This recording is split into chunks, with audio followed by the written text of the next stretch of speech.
안녕하세요. 하랑 동아리에서 청소년 이성교제에 대한 발표를 맡게 된 유미서입니다. 저희 1조는 청소년 시기에 자연스럽게 찾아오는 이성에 대한 호기심과 이성교제에 대해 함께 고민하고 의논해 보았습니다.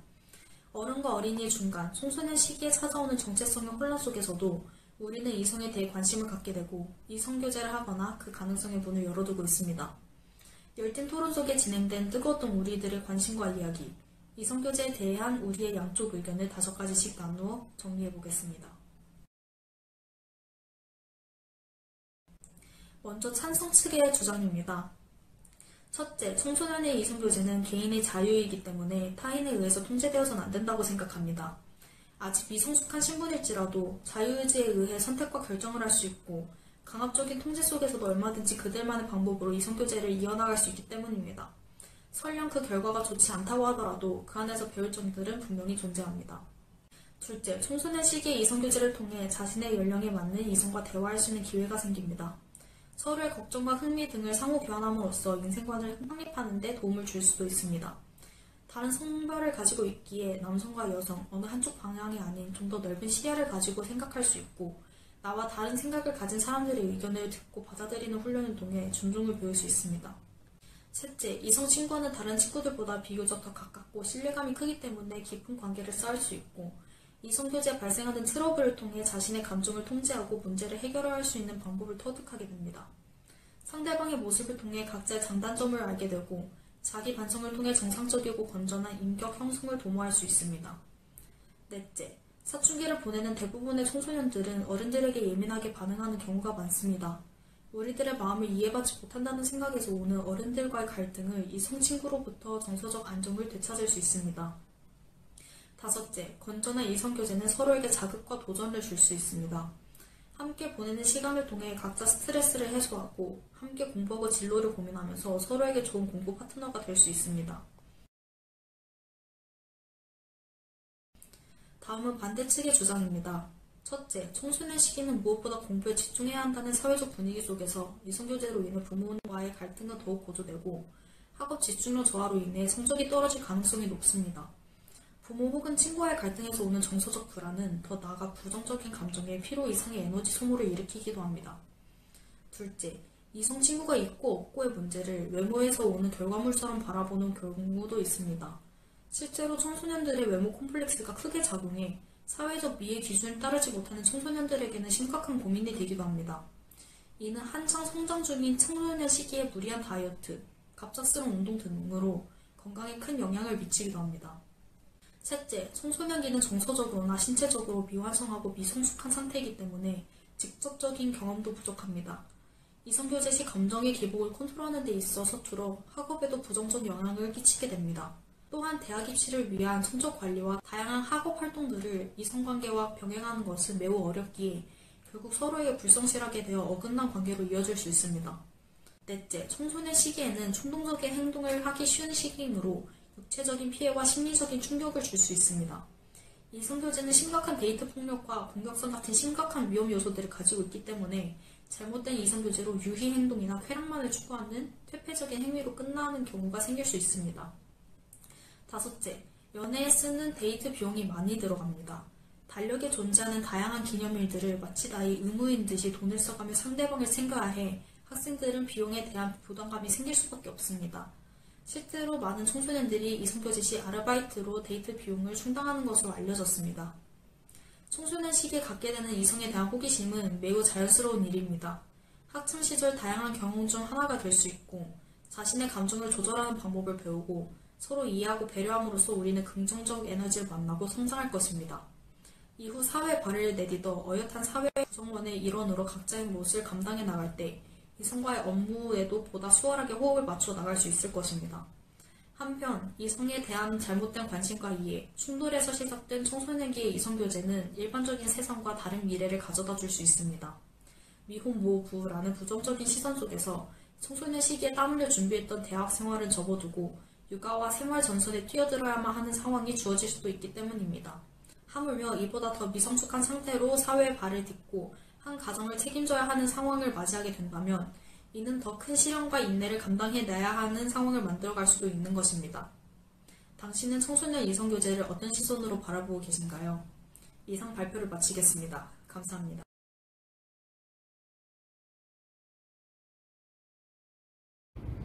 안녕하세요. 하랑 동아리에서 9월 주제인 청소년 신조어 사용 찬반 토론 발표를 맡은 김세연입니다.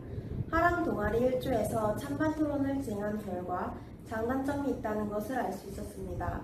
먼저 신조어란 새로 만들어진 말이나 종래에 있었던 사물이나 개념에 대해 독창적으로 또는 새롭게 표현하거나 의미를 부여한 말이라고 할 수 있습니다. 시대의 변화에 따라 새로운 것들을 표현하기 위해 만들어진 말이나 외래어로 많은 사람들이 사용하게 되면 표준어가 되기도 합니다. 때로는 새로운 물질이나 물건이 개발되면서 자연스럽게 만들어지기도 합니다. 신조어 사용 찬성 의견. 짧은 단어로 감정 표현이 가능하고 한국어로 표현하기 어려운 감정을 쉽게 전달할 수 있으며 시대를 자연스럽게 따라가기에 좋은 방법입니다. 모든 언어는 신조어가 있어서 발전하고 진화합니다. 신조어는 신시대 변화에 따른 자연스러운 언어 현상입니다. 신조어를 사용하면 편리하고 의사소통이 더 원활하고 표현이 풍부해질 수 있습니다. 국립국어원은 표준어는 아니지만 실생활에서 많이 사용하는 단어들을 표준 국어사전에 등록했습니다. 짜장면, 먹거리, 악플, 꽃미남, 손주, 다문화 등 한때는 신조어였던 단어들이 표준어로 등록되어 있습니다. 이로써 더욱 다양한 표현과 전에는 존재하지 않았던 뜻을 표현할 수 있게 되었습니다. 옛날부터 신조어를 사용하여 평상시에 더욱 편리하게 대화를 한 기록이 있습니다. 성냥, 장난, 조카, 사랑 등등 단어의 발음을 바꿔서 편리함을 향상시키는 변화가 있었습니다.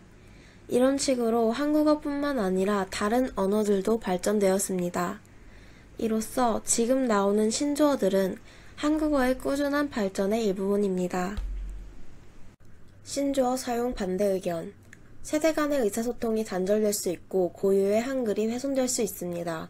의사소통 단절로 인해 서로를 이해할 수 없으니 세대 차이와 가치관의 차이가 더 심해질 수 있습니다. 텔레비전, 유튜브, 영화, 게임 등에서 접할 수 있는 비속어, 줄임말, 신조어 등을 우더른에게도 남발한다면 교육을 못 받은 조금 되바라진 사람으로 비춰질 수도 있습니다. 비도덕적이거나 성적인 신조어도 많이 생기면서 서로 간의 갈등과 다툼이 조장됩니다. 청소년들 사이에서도 신조어를 알지 못한다면 무리해서 소외될 가능성이 있습니다. 또한 쉬운 말로 전달해야 할 공공언어까지 신조어를 사용하고 있습니다. 사람들이 모르는 단어들을 뉴스나 사람들이 흔히 보는 예능, 드라마 등등에서 해설 없이 쓰인다면 사람들에게 혼돈을 줄 수 있습니다. 아직 학생들은 가치관이 형성되어가는 중이어서 올바른 표현을 알고 신조어를 사용하는 것이 아니라 변형된 신조어를 먼저 알게 되면 맞춤법을 틀리거나 신조어 안에 숨어있는 나쁜 뜻을 모르고 사용한다면 우리의 후손들은 변형된 한글을 배우게 됩니다. 청소년 신조어 사용에 대한 여러분의 의견은 무엇인가요? 이상 발표 마치겠습니다. 감사합니다. 안녕하세요. 하랑 동아리 발표를 맡게 된 최예나입니다. 오늘 제가 소개해드릴 주제는 방탄소년단 병영특례입니다. 저희 1조가 함께 힘을 합쳐 의견을 나누고 의논해 보았습니다. 방탄소년단은 요새 전 세계가 주목하고 있는 2013년에 데뷔한 7인조 보이그룹입니다. 어느덧 멤버들도 나이가 있기에 방탄소년단에 군입되는 많은 사람들의 이목을 집중시키고 있습니다. 그럼 방탄소년단 병력 특례를 찬성 및 반대 세 가지씩 나눠 정리해 보겠습니다. 우선 찬성 측의 주장입니다. 방탄소년단은 한국 경제에 긍정적인 효과를 불러일으켰습니다. 방탄소년단은 콘서트, 팬미팅, 팬사인회 등등 열면 많은 해외 팬들이 한국을 방문하곤 했습니다. 그러므로 여러 가지 측면에서 한국 경제 성장에 도움이 되었습니다. 추가적으로 한국은 누진세를 지향하고 있습니다. 그 의미는 많이 버는 사람이 더 많은 세금을 내는 방식입니다. 방탄소년단과 소속사가 많이 벌고 있기에 한국 경제에 매우 도움이 될 것입니다. 둘째, 병역 혜택은 한국이 세계에서 인지도가 낮던 시절 국가대표들, 즉 금메달리스트들에게 한국을 알리는 데에 기여했다는 의미를 부여했습니다.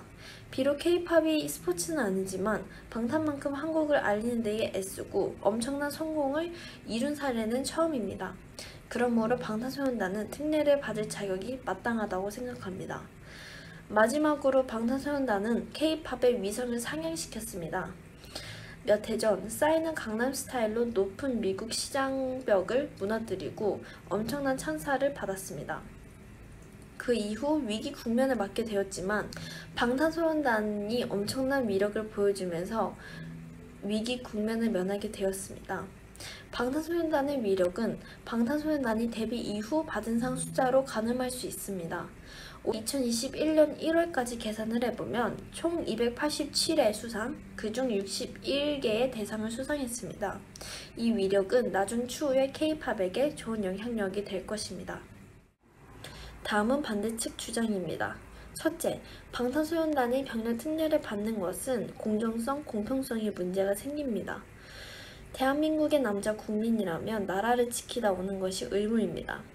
방탄소년단이 한국에 긍정적인 영향을 끼친 건 사실이지만 특례를 받는 것에 대한 기준이 정확하지 않습니다. 예를 들어 오징어 게임, 기생충 등등 한국을 알리는 데에 큰 기여를 했습니다. 만약 방탄소년단이 병력 특례를 받게 된다면 오징어 게임 제작진, 출연진들도 받게 되는 것이 공평하지 않을까요? 우리나라 대기업들도 한국을 알리는 데 많은 역할을 했는데 이 기업들의 임직원들 모두 병역 혜택을 받아야 공정하지 않을까요? 그러므로 단순히 한국을 널리 알렸다는 이유로 혜택을 주는 것은 형평성에 문제가 생길 것입니다. 둘째, 대한민국은 현재 병력이 부족합니다. 시대가 변해가면서 사람들은 결혼이 의무가 아닌 선택으로 변해가고 있습니다. 그러면서 혼자 살려는 사람이 많아짐으로써 대한민국은 급격한 인구 감소를 겪고 있습니다. 그러므로 방탄소년단도 대한국민이기에 병력 특례는 맞지 않다고 생각합니다. 마지막으로 굳이 방탄소년단에게 병력 특례를 주지 않아도 회사는 다 계획이 있습니다. 방탄소년단이 군대를 가게 된다면 가장 큰 문제는 그때의 부재인데요. 부재를 채우기 위해 사전에 촬영한 콘텐츠로 그들의 빈자리를 채울 것으로 예상이 됩니다. 이와 같은 해결 방안들이 있기에 방탄소년단의 복무 기간 동안의 부재를 채울 수 있을 것입니다. 방탄소년단 병력 특례에 대해서는 사람마다 개인차가 있을 것입니다. 군대를 보내야 된다는 사람도 있을 것이고 병력 특례를 받아야 된다는 주장을 하는 사람도 있을 것입니다. 어떤 일이든 장점이 있고 그에 따른 단점이 있습니다. 누구나 그것을 알기에 장점이 많은 쪽을 선택할 것입니다. 방탄소년단 병력 특례제도 장점이 많은 쪽으로 마무리되길 바랍니다. 이상 여기서 발표를 마치도록 하겠습니다. 감사합니다.